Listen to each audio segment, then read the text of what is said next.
Apa jadi? Gampang. Deal is a deal. Guys, semalam aku main dengan Ketua Pemuda UMNO apa wilayah lah. Hari ni special guest aku from Malaysia, Daniel, golfer Malaysia.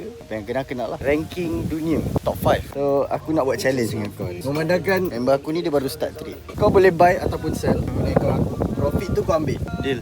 Yalah. Macam mana kalau loss? Kalau loss kan, kita bayar balik lah. Ini oh gentle. Ini ada tolong punya orang. Okey, tapi syarat dia setup ni kau tak boleh tengok pun. Habis round baru kau boleh buka. Bagi satu chance lah. Hole ke-9 kita baru kau boleh tengok. Bila habis je first 9 kita orang, sebab total 18 hole. Dia ada peluang untuk dia nak check sama ada dia nak collect profit ataupun dia nak hold lagi. Tapi kalau dia hold habis 18 hole baru dia boleh collect. Ready Whenever you ready. Ready je. Nah. You buying bro. Kenapa? Kenapa? Adalah sebab-sebab dia. So kita orang habis 9 hole nanti baru dia boleh check sama ada dia nak hold ataupun dia nak collect. So masa sekarang ni menebas dulu. Hari ni main elok. First hole birdie, second hole birdie. Aura main dengan player Malaysia macam ni. Kau main dengan orang tak hati main, kau akan ikut sekali tak hati main. Berapa tahun dah main untuk national team? So 6 years. 6 years bro. Aku main golf pun baru berapa bulan.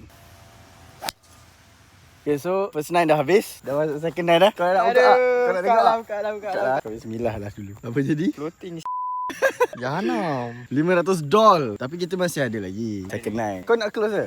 Takkan close. Biarlah. Kita ada lagi 9 hole. Maksudnya dia masih ada chance lagi. So hopefully kalau floating tu dalam 50 je lah. Okay, Tapi yang penting golf tak kalah. Golf tak kalah.